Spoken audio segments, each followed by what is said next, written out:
The sharp crack of the screen shattering against the terrazzo floor of the hallway was a gunshot in the morning chaos of Northwood High.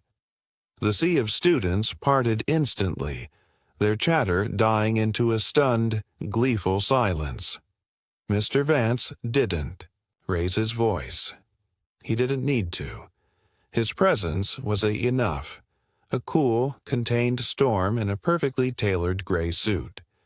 At 30, he was the youngest AP English teacher in the school's history, and he ran his classroom like a benevolent dictator. He was known for his impossible standards, his cutting wit, and a face that belonged more on a movie screen than behind a teacher's desk. "The hallway is for passage, Mr. Sable," Vance said, his voice a low, calm baritone that carried effortlessly. "Not for your social media feed. You can collect the remains from the principal's office at the end of the day." Jake Sable, a hulking senior linebacker, stared, open-mouthed, at the glittering sui pian of his iPhone. His face flushed purple with rage. "You can't do that. My dad's gonna—" "Your father," Vance interrupted, his ice-blue eyes utterly unwavering, "will receive a bill for the replacement of my personal reading glasses, which your reckless flailing just now somehow managed to knock from my hand and onto your phone. A tragic accident. The paperwork is already drafted." It was a breathtaking lie, delivered with the conviction of absolute truth. He hadn't been wearing glasses. The students knew it. Jake knew it. But the sheer, audacious power of the move left Jake sputtering, defeated. He shuffled away, red-faced under the silent, awestruck gaze of his peers. Vance smoothed his tie, a flicker of cold satisfaction in his gaze. Order, control, discipline. These were the pillars of his world. He turned to continue to his classroom, and that's when he saw him. Leaning against a bank of lockers apart from the crowd was a boy. He wasn't gawking like the others. He was just watching. His arms were crossed over a faded band t-shirt, and a worn leather satchel was slung over one shoulder. He had messy, too long brown hair that fell into his eyes, and a look of intense, unnerving assessment on his face. He wasn't smirking, he wasn't impressed, he was analyzing. Their eyes met. The boys were a startling shade of green, like sunlight through a forest canopy. They held no fear, no admiration, just a deep, unsettling curiosity. Vance felt a strange jolt, a sensation like a missed step on a staircase. He was used to being looked at with fear, envy, or resentment. He was not used to being seen. He recovered instantly, his mask of impassive authority snapping back into place. "The bell rings in 90 seconds. I suggest you find your classroom," he said, his tone dismissing the entire spectacle. The boy gave a slow, almost imperceptible nod, pushed off the lockers and melted into the crowd without a word. Kalen. Vance walked to his classroom, the echo of the shattered phone and the memory of those green eyes lingering in his mind. The encounter had been a victory, a reassertion of his control. So why did he feel so strangely unsettled? The answer came third period. AP English Literature. His new students sat in nervous silence, already aware of the morning's legend. He called roll, his voice cool and efficient. Elias Finch. Here. The voice was quiet but steady. Vance looked up. It was him, the boy from the hallway, Elias Finch. He sat in the back row, his posture relaxed but his green eyes fixed on Vance with that same unnerving focus. The lesson was on Shakespeare's sonnets. Vance spoke about the strictures of the iambic pentameter, the enforced discipline of the rhyme scheme. "The genius of Shakespeare," he said, pacing before the whiteboard, is not that he broke the rules, but that he found infinite freedom within them. The structure is not a cage. It is the architecture that makes the emotion possible. Without the discipline of the form, the passion is just noise. He saw several students dutifully scribbling this down. Elias Finch did not. He just listened, his head slightly tilted, as if deciphering a code.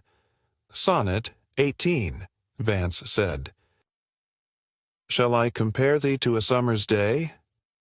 A seemingly simple love poem. "Mr. Finch, tell me, what is the central controlling metaphor?" Elias didn't fluster.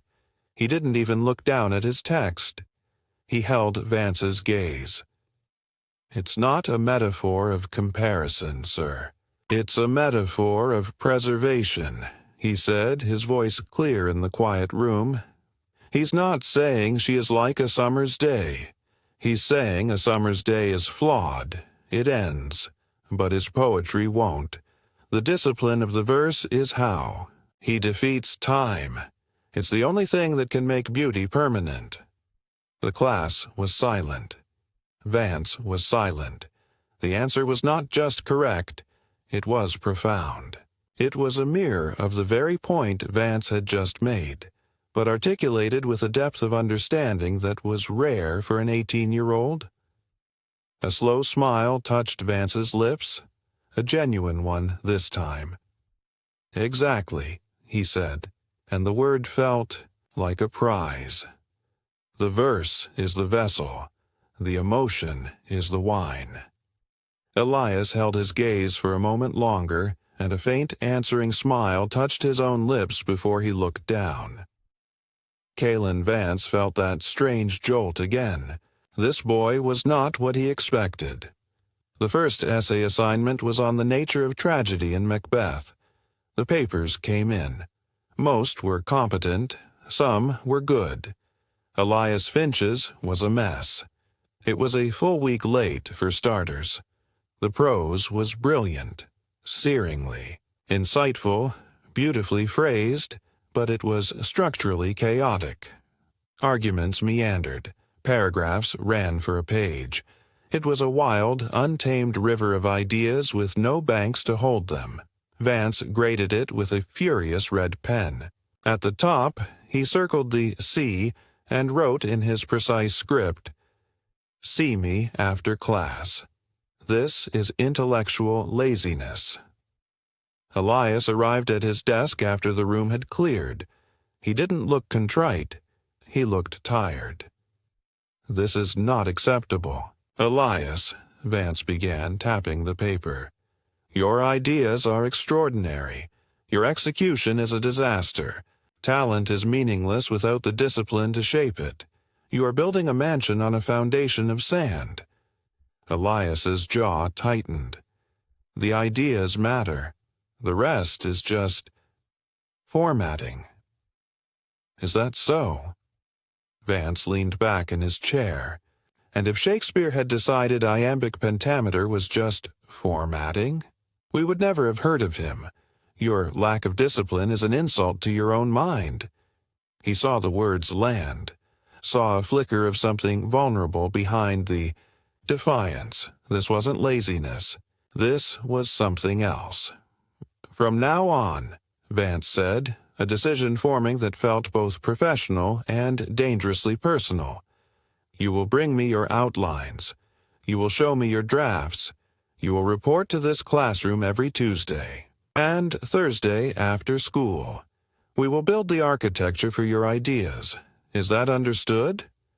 Elias stared at him, shocked. That's not necessary."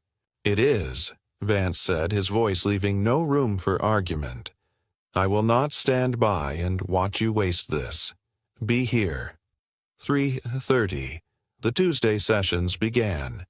They were initially tense, silent affairs. Elias would slouch in, his posture radiating resentment. Vance would dissect his arguments with surgical precision. "Your thesis is nebulous. Sharpen it. This evidence doesn't support your claim. Find better. Again. Slowly, grudgingly, Elias's work began to change. The paragraphs tightened. The arguments focused. The C became a B, then an A, and something else changed too. The silence between them became comfortable, then charged. They started to talk beyond the essays, about books, about music, about art. Elias's sharp, cynical wit matched Vance's own. He was fiercely intelligent, wounded, and deeply passionate, under his layer of disaffected armor. Vance learned that Elias's home life was a quiet kind of chaos. Parents locked in a cold war of silence. He used his chaotic schoolwork, his lateness, his messy appearance as a protest, a rebellion against a world that felt false and ordered for all the wrong reasons. Vance, in turn, found himself sharing things he never shared with a student. His own love for Russian literature, his frustration with the school administration, his belief that true discipline was a form of respect for one's work, for one's self. One Thursday, it was pouring rain. They were the only two left in the building, working on a complex analysis of Wuthering Heights. The light was fading, casting the classroom in a gray, intimate gloom. Elias was explaining his idea about the moors as a metaphor for unchecked passion. Heathcliff and Catherine think their love is boundless, like the moors, he said, his voice intense. But that's the tragedy. It's not. It's wild, but it's trapped by the same social structures they think they're above. Their freedom is an illusion. The discipline of society destroys them because they have no internal discipline of their own. It was brilliant. Vance was captivated. Yes, he said, leaning forward on his desk. Exactly. The external structure becomes a prison because they never built an internal one. Their eyes met across the desk. The air grew thick and still. Vance could hear the rain drumming against the windows, could see the faint reflection of it in Elias's green eyes. He was suddenly, acutely aware of the space between them. It felt infinitesimally small. He saw the same awareness dawn on Elias's face. The boy's breath hitched, just slightly. His gaze flickered down to Vance's mouth for a heartbeat. The want was sudden, shocking, and overwhelming. It wasn't just intellectual. It was a physical ache, a pull deep in his gut. He wanted to reach out, to bridge the gap, to feel if the passion in that brilliant mind translated to... He recoiled from the thought as if burned. His own discipline, the core of who he was, screamed in alarm. He was the teacher. He was 30. This was not a line. It was a chasm. He stood up abruptly, the chair legs scraping against the floor. The sound was horribly loud. "It's getting late," he said, his voice strained. He walked to the window, putting his back to Elias, putting the entire room between them. "We'll continue next week." He heard the rustle of paper, the slow zip of a backpack. He didn't turn around. "Okay," Elias said softly. His voice sounded different, younger, hurt. Vance listened to his footsteps retreat down the empty hallway until there was only the sound of the rain. The following weeks were an exercise in agony. Vance doubled down on his professionalism. He was colder, stricter, more distant. He focused only on the work, ruthlessly stamping down on any feeling that threatened to surface. Elias, in turn, became quieter, his newly won discipline now feeling like a cage. The final project was a free-form critical analysis. Elias's was on his desk on the due date. It was perfect. The argument was ironclad, the prose luminous, the structure flawless. It was the work of a mature scholar. Attached to it was a sealed envelope. With trembling hands, Vance opened it. Inside wasn't a letter. It was a sonnet, an original one. It was written in Elias's distinct handwriting. The poem was about two stars locked in a stable, distant orbit, forever bound by gravity, forever separated by light years of cold, empty space. It spoke of a silent pull, a sacred geometry, a love that could only ever express itself through its own perfect, unchanging form. The discipline of their positions was both the source of their connection and the guarantee of their eternal separation. It was the most beautiful, heartbreaking thing Kalen Vance had ever read. He found Elias at his locker at the end of the day. The hallway was crowded, noisy. They stood facing each other, the world moving around them in a blur. "Elias," Vance began, his voice hoarse. "You don't have to say anything," Elias interrupted, his green eyes clear and sad. "I know. The structure is the thing. It's what makes it permanent. It's what makes it real." He understood. He had learned the final, most painful lesson: the discipline of the heart. Vance nodded, 1,000 words caught in his throat. All he could offer was the truth. "It's a masterpiece." A small, bittersweet smile touched Elias's lips. "You gave me the form," he said. "Thank you, Mr. Vance." Then he turned, shouldered his backpack, and walked away, disappearing into the stream of students. Kalen Vance stood there for a long time, the sonnet burning a hole in his breast pocket.